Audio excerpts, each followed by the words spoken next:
What's up, fam? Welcome to the Bulletproof Show. It's Q&A time today. So we've got 3 questions from you guys. And if you want to leave us a question for a future Q&A episode, head to bulletproofbjj.com and hit the podcast tab, record us a voicemail. Please do. Just a note, we actually capped out on our storage of voice messages because we've got a fucking shitload. So if you have encountered an inability to record a voicemail in recent weeks, that issue is now fixed. So please go ahead and record your thing. Let's get into the first one today. From Hudson Kalina. Sure. Hey, Joey. Hey, JT. 25-year-old white belt from Fargo, North Dakota in the States here. I'm also a career firefighter, EMT, working 3 24-hour shifts in a 10-day period at the fire station. Oof. I lift at least 3 times a week outside of work. I'm working out every shift, and I'm also training BJJ as much as possible. Wow. My workouts on shift will be normally conditioning, either sprint work, plyometrics, and abs. I'm also doing 10 to 15 minutes of mobility and stretching before every workout I do, just to try and stay limber, you know? Nice. What would you guys say is a better way for me to either schedule my week or do my programming to where I can still get better at BJJ while also not absolutely taxing my body to the limit? Because looking long term, I want to be able to play ball with my kids when I have them. I want to be able to enjoy activities that my wife and I enjoy way down the road, you know? Yeah, let me know what you guys think. I absolutely love the show. You guys are fantastic. I got you all set on notifications. I'm listening the day of every time. God bless you both. Love you guys.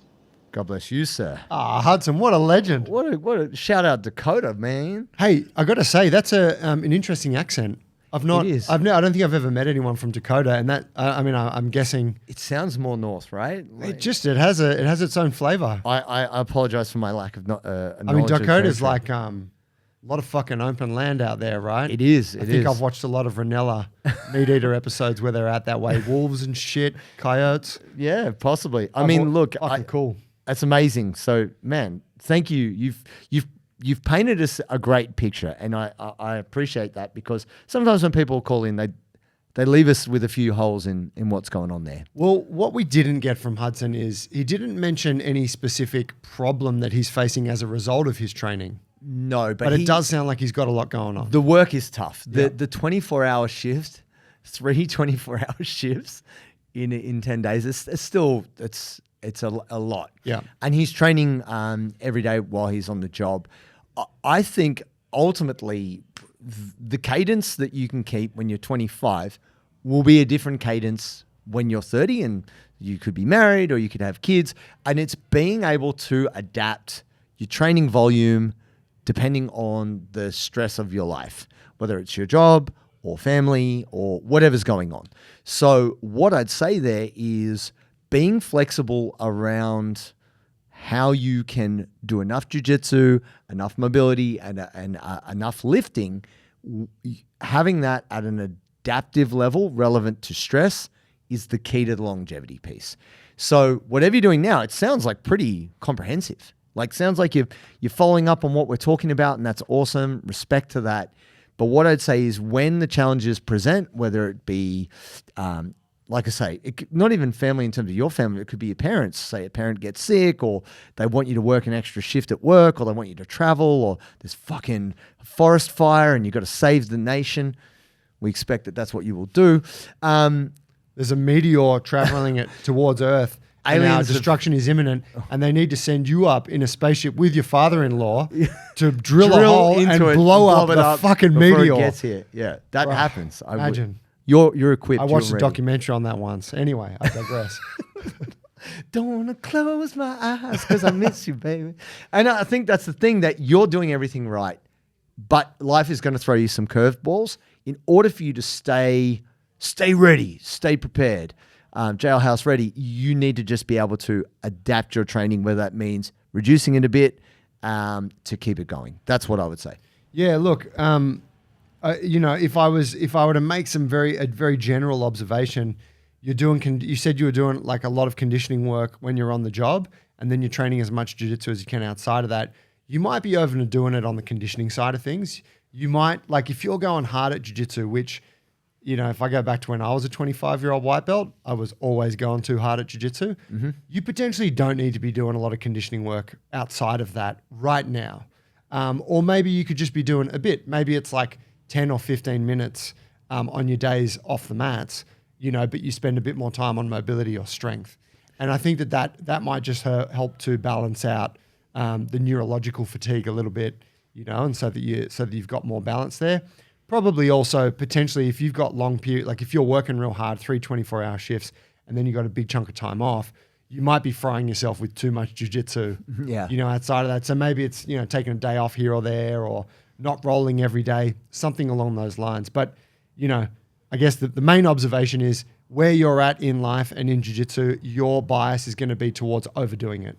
So if you can just pull back a little bit in general, you'll probably establish a more sustainable balance. Yes, sir. Salute. Ben Hannawell, old friend of the show. Legend. Hey, fellas, it's Ben Hannawell, longtime listener, longtime caller. I want to get your perspective on something related to breath, in particular the book Breath by James Nestor, and how I see a lot of people seeming to interpret it. People seem to come away with it with the idea that mouth breathing is bad, therefore I should do things like tape my mouth shut and force myself to breathe through my nose, and that will make me more healthy and more efficient. But I wonder if that gets things backwards. Perhaps you're breathing from your mouth because you don't breathe efficiently, so you should address the issues that make it so that you're not breathing efficiently. Maybe you don't have good cardiovascular conditioning. Maybe you should do more myofascial work to make your tongue and your other muscles in and around your mouth and your neck, stronger, so that you're, and also your nose stronger, so that you, so that you can breathe more efficiently. And furthermore, I think like if you're trying to force yourself to breathe through your nose, you might be doing more harm than good, because you might not be getting enough oxygen, given your capacity to breathe. So I'm just interested in your perspective on that. As a person who sees all these people taping their mouths shut and is super confused and thinks that maybe there's a lot of BS getting spread here. Thanks. Yeah, look, I've just got something to mention. Like, I'll respond to Ben's quick point, but the thing that he hasn't told us in all of these Q&A episodes he's featured on is he's never told us which Simpsons character he played. You know, multiple. That fucking voice, man, unbelievable. It's an amazing voice, spectacular. It is. And can we just pre-frame this by saying, our man Ben Hannawell died, came back from a heart attack, and now has like an implant in his chest. Is it a pacemaker? Is that what it's not. It's a regulator of sorts. So we need to put that out there. This man is fucking cannot be stopped. He cannot be stopped. Please. So you've read this book, Joe. So please talk to that, and I'll add my 2 cents. So I haven't read Nestor's book. Okay. Yeah, I read McEwen's book. Right. Which was The Power of Breath or something. But yeah, so here's a couple of thoughts on what you mentioned, Ben. Yes, we've probably simplified our understanding a bit if the main takeaway was mouth breathing is bad. Someone who knows a lot about breathing and about physiology once told me in a breath seminar they did, this was John Marsh with Cole Clayton, was that the ideal way to breathe is appropriate to the task at hand. Right. Right? So if you are sitting down at the computer doing work, you shouldn't be mouth breathing. You should breathe through the nose. If you're doing light activity, breathing through the nose. But if you're going all out, balls to the wall, it's the last 30 seconds of a fucking 7-minute round, you're going to be fucking open mouth, trying to get as much oxygen as you can. So that's that part. But the other side of it is that a lot of lifestyle factors have made most of us, more chronic mouth breathers. So I think it's also fair to make the observation that most of us tend to breathe through the mouth too much. So it would make sense to me that an approach for an individual in order to try to restore some balance to how they breathe would be to sort of practice nasal breathing more often. So even leaning into like, yeah, I'm going to make it really hard to breathe through my mouth at times, like I'm going to tape my mouth during training or hold a mouthful of water. Even though that might not be the absolute best thing in that moment, if I'm trying to maximize training, that might be a good way for me to try to be less of a mouth breather generally. Yeah. Well, so I have read neither of the books, and I would say I have been a mouth breather nearly all of my life, even though I've brought more attention to my breathing probably in the last 5 or 6 years, just from a certain amount of awareness and having similar conversations to this with Joe or with other people who are experienced in the realm. But I want to speak to Ben's point about, is there other things you can do which improve your efficiency, which may result in less mouth breathing by being fitter or being more efficient? And we have talked about this before, where people get really tired and they think, oh, I'm gassed because I'm just unfit. When actually, biomechanically, they're very inefficient. They're not particularly strong, so they don't have good neural efficiency. And therefore, if they were better movers, moving would be less hard. And therefore, if they want to improve their overall efficiency, they need to learn how to move better and be less restricted. And that would take the pressure off the central kind of circulatory system. So I would agree with Ben in saying that, yeah, there's probably a bunch of stuff people can do in adjacent and in tandem to that, which might mean they have less stress, so they're less inclined to breathe out their mouth. I actually am very it's not really within my domain field to worry about breathing, because I never really do anything more than, say, 3 repetitions of any exercise. So I'm safe. I actually do it all in one breath. Yeah, that's it. But yes, mate, look, I think there is a little bit of, if I think about how many brands are out there with mouth tape. And, I was at the Australian Health and Fitness Expo, and every single brand had nose tape. And everyone's like, how good is it? I'm wearing some idiot's brand across my face. I love it. And I'm like, you guys are fucking dorks. The fact that the profiteering, once we catch on to something, the companies, it's like everyone's got a fucking app these days. Another training program. Jesus. But it's all going to come out of the woodwork. There's going to be a million people doing it. Yeah. I guess the thing for me, which would be interesting to see, is it's still kind of stayed pretty niche, right? And so I guess I wonder, for you, Joe, what would be your advice to Ben in terms of, should he do it? Should he not do it? How important is it? Look, I personally think that we have, in the West, I think we have a huge problem with breathing generally.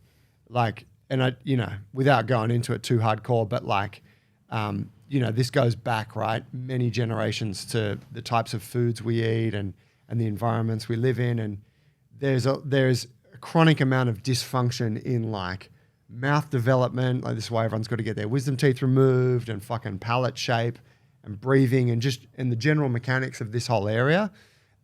So for me, I'm anything that someone wants to do to improve it, I'm all for it. So yeah, if someone's taping their mouth and shit, fucking great, do it. I think it's a worthwhile path to go down.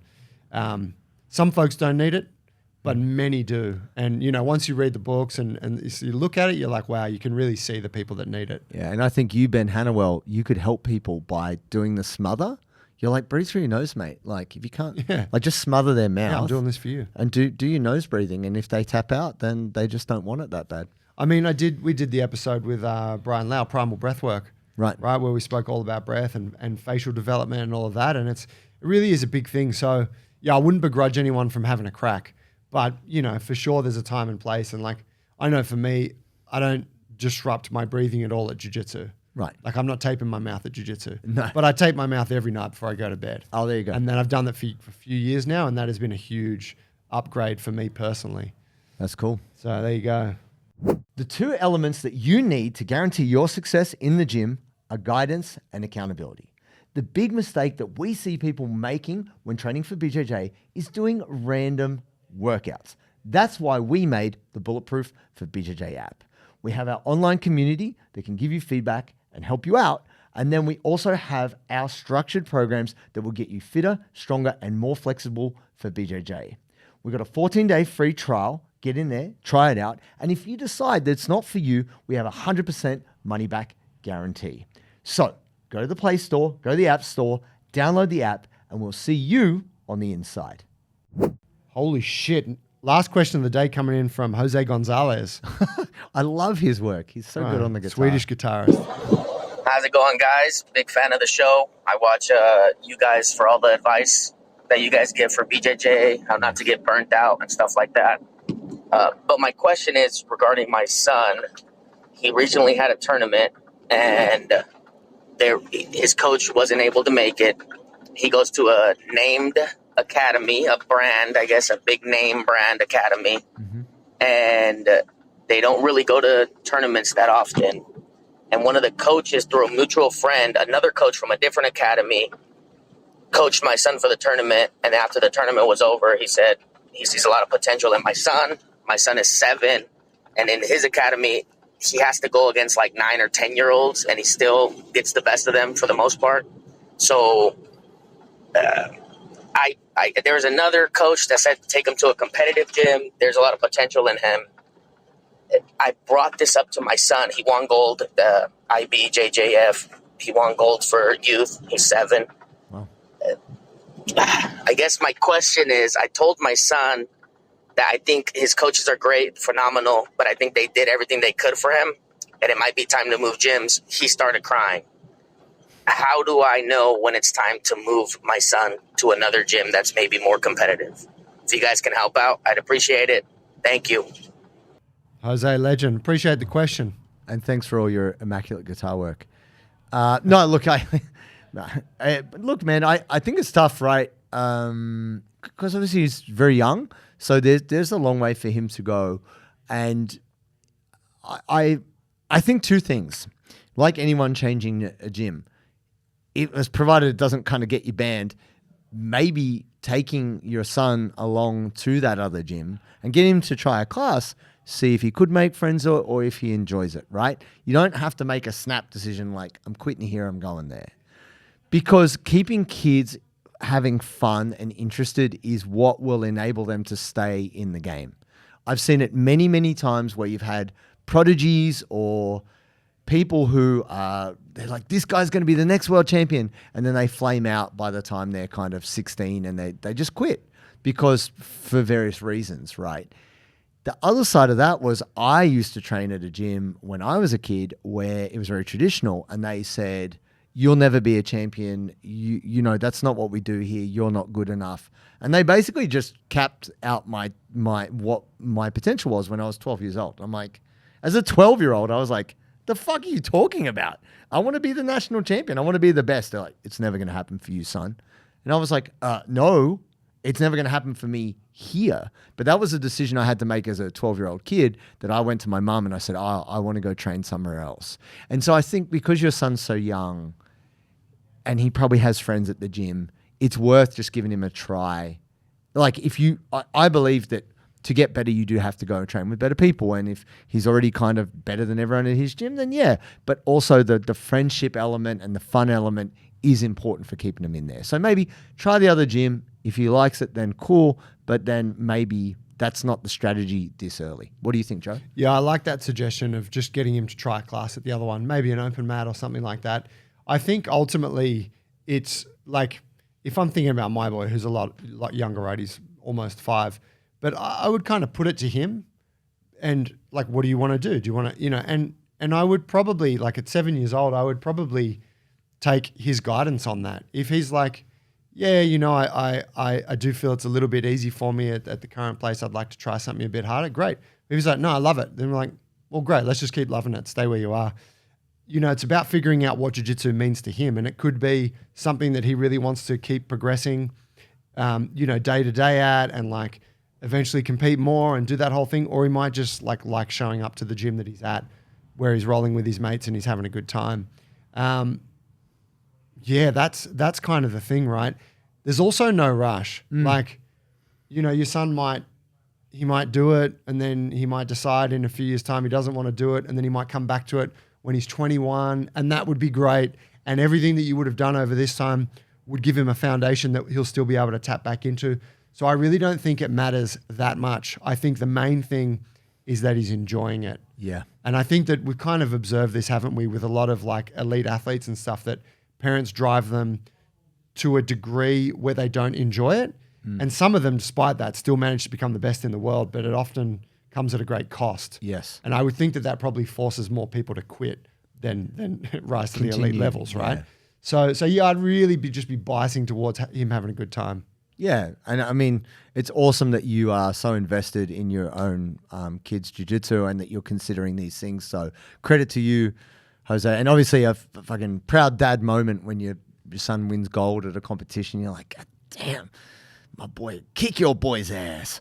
But it's amazing, man. And so I think the fact you're thinking about it and you're asking us speaks to the fact that he's going to have a bright future either way. Hey, awesome questions today. We would love you guys to record us one for the next. I think we had 3 from the States today. Yeah, we did. Jose sounded American, didn't he? Yeah, for sure. We love hearing from you guys. We love hearing your accents. We love the questions, and it really generates excellent conversation for other listeners. So please go and record us one now. Go to the Bulletproof webpage, bulletproofforbjj.com, hit the podcast tab, and record us a voicemail so we can feature you on an upcoming episode. Thanks. See you on the next one. Peace.